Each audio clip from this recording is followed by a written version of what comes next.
안녕하십니까. 유튜브 세상보기입니다. 요새 늘어나는 청년들의 동거 문화에 대해서 뉴스에서 접한 적이 있는데요. 실제로 제 주변 일하는 직장에서 아는 젊은 직원들 중에 동거하면서 사는 그런 직원이 꽤 된다고 하는 얘기를 들은 적이 있습니다. 아무래도 젊은 청년들 같은 경우 결혼을 하면서 살아가는 게 경제적 부담이 크기 때문에 아시다시피 요새 결혼식 한번 하려면은 적어도 3, 4천 정도에서 5천까지는 기본으로 들어가는 게 현실이지 않습니까? 그래서 그런 경제적 부담이 크기 때문에 어떻게 보면 허례허식을 줄이고 마음에 맞는 사람끼리 살면서 이렇게 생활 공간을 공동 소유하면서 살아가는 형태라고 볼 수 있는 건데요. 2000년 이전까지는 남녀가 동거하면은 말도 꺼내기 힘든 그런 집안 분위기였고, 특히 여성들한테는 치명적인 굉장히 일방적으로 불리한 그런 내용들이었는데요. 요새는 그래도 성에 대해 인식이 개방적이고 평등하게 변하면서 사회적 시선이 그렇게 따갑지 않고 또 뭐 그렇게 살 수도 있는 거지 하는 어느 정도 대중화가 된 느낌입니다.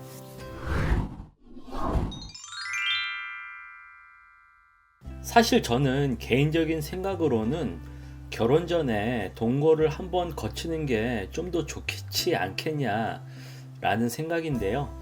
왜냐하면은 대한민국 사회 같은 경우에는 보수적인 유교 사상, 특히 남녀 유별이라는 그런 가치관 때문에 어려서부터 성에 대한 관념이 좀 고루하고 또 그런 거를 함부로 대놓고 교육하는 것이 표현하는 것이 터부시하는 경향이 있습니다.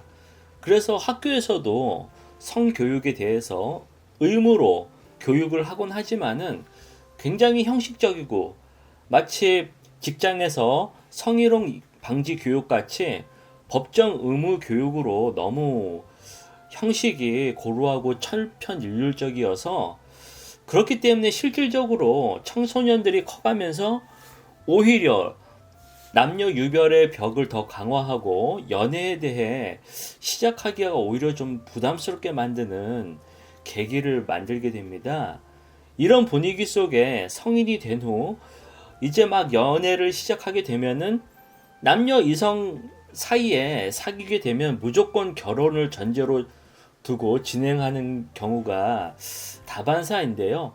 즉 남자 여자 사이가 그렇게 연애 관계가 아니라 뭐 진짜 편한 친구 관계가 될 수도 있고 직장 동료나 동지로서 서로 도움을 주고 받을 수 있지만은 그런 자연스럽고 편한 관계가 아니라 어느 정도 친분이 있으면은 뭔가 사귀는 거 아니야? 라는 주변에 따가운 의식도 있고 해서 그런 시선 때문인지 굉장히 주저하고, 그래서 대부분 직장에서도 남자 여자 그룹을 지어 따로 지내는 것을 많이 봅니다. 즉 이런 미숙한 상태로 어느 정도 사귀다 보면은 바로 결혼을 하게 되고, 그러다 보면은 청소년 때에는 결혼이 인생이 완성이자 끝으로만 막연하게 동경했었는데 막상 결혼 후 현실적인 문제에 서로 간의 문제가 부닥치다 보면은 막상 결혼 전에는 알지 못했던 서로 간의 성격을 보게 되고 또 가치관의 차이, 그리고 서로 간에 바라는 게 다르다는 것을 알게 되는 경우가 많습니다. 사실 세상에서 서로 성향이 맞는 사람이 결혼할 확률이 얼마나 많겠습니까?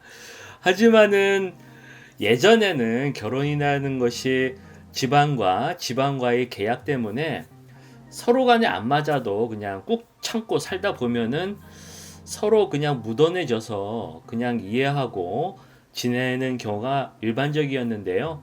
특히 여자들 같은 경우에는 경제적인 활동이 전무하던 시절이기 때문에 결혼 후 이혼해서 산다는 것은 사회적으로 사망 선고와 같은 일이기 때문에 이혼은 뭐 꿈도 꿀 수 없는 그런 상황이었는데요. 요새는 아시다시피 여성이 경제 참여 인구도 남자보다 오히려 더 활발하고 또 인권 문제도 많이 개선됐기 때문에 예전 세대에서는 그냥 죽지 못해 억지로 사는 부부가 많았다면은 요새는 뭐 조금만 틀어줘도 이혼하는 경우가 많아서 오히려 이혼율이 점점 높아져가는 그런 시대입니다. 사실 청년들에게 결혼 후 독립해서 살아가는 주거에 대한 경제적인 부담, 또한 미래에 대한 직장의 불안감이 크기 때문에 결혼에 대해 쉽게 얘기할 수도 없고, 실제 이것 때문에 결혼을 미루는 커플들도 많이 봅니다. 그리고 막상 결혼해서 여러 가지 현실, 앞서 말씀드린 경제적인 문제라든지 성격 차이, 결과론적으로 이런 게 가정 불화로 연결돼서 이혼율도 점점 증가하는 추세이기 때문에 결혼이라는 형식적인 제도에 얽매이기보다는 개인의 자유와 행복을 중시하는 소위 밀레니엄 세대들에게는 동거를 통해 안정적으로 관계를 유지하고 서로 간의 부담을 줄이는 패턴으로 새로운 생활 방식으로 점점 확산되게 되는 겁니다. 그리고 이혼이라는 게 아무리 사회적으로 개인의 선택을 존중하는 개방적인 분위기로 바뀌었다고 해도 결혼해서 한번 헤어지면은 서로 간의 상처가 클 뿐 아니라 집안에서도 큰 우려를 주기 때문에 한번 눈 맞아서 결혼했다라는 게 정말 그렇게 좋은 것은 아니다라는 인식이고, 그래서 한번 서로 같이 살아보고 6개월 혹은 1년 정도 같이 지내보면서 서로 간의 성격, 서로 간의 라이프 타임, 그리고 서로 간의 가치관을 좀 더 깨닫고 나면은 좀 더 자신이 결혼이 필요한 사람인지, 그리고 자신이 어떤 게 부족한 사람인지 오히려 자기 자신을 깨닫는 그런 계기가 되기 때문입니다. 그래서 이렇게 동거를 하게 되면은 결혼에 대해서 막연하게 생각했던 그런 생각도 좀 더 현실적으로 와닿게 되고, 한번 미리 프리뷰하는 기간을 거쳐서 진행할 수 있기 때문에 상대방을 좀 더 알고 진행하는, 어떻게 보면 결혼 전 안전장치라고 볼 수도 있습니다. 세상에 운명적인 만나고 결혼이라는 것은 없습니다. 뭐 아주 없다고 단언할 수는 없지만은 그냥 로또 확률이라고 보면 될 겁니다. 그래서 연애라는 게 많은 사람들을 만나보고 경험해야지만 내 자신이 어떤 사람인지, 이성에게 나란 어떤 존재인지 깨닫기 때문인데요. 이런 거는 학교에서 가르쳐 줄 수도 없고 한번 같이 살아보는 것을 그나마 그래서 추천하는 것입니다. 어쨌든 이렇게 동거 문화가 자이든 타이든 청년들의 생존 전략으로 이렇게 증가할 수밖에 없는 것도 사회적 분위기입니다. 그래서 프랑스의 팍스라는 제도가 이제는 대한민국에서도 좀 더 본격적으로 논의하고 도입할 필요가 있다고 보는 겁니다. 이런 팍스라는 것을 들어본 사람도 있을 텐데요. 좀 더 쉽게 설명하자면은 동거 관계에서도 결혼에 준하는 법적인 사회 보호를 하는 제도입니다. 예를 들어 결혼과 마찬가지로 재산이 공동 소유, 상속권, 의료보험 부여 등 사회적 혜택을 부여하고 결혼에 준하는 형식으로 이제 보호를 받는 건데요. 그럼 팍스는 어떻게 하는 거냐라면은 그냥 막연하게 둘이서 같이 살면 해주는 게 아니라, 팍스라는 뜻이 시민연대 계약으로 서로 간의 협의 계약 내용을 가지고 동사무소나 구청 같은 데서 등록을 하는 겁니다.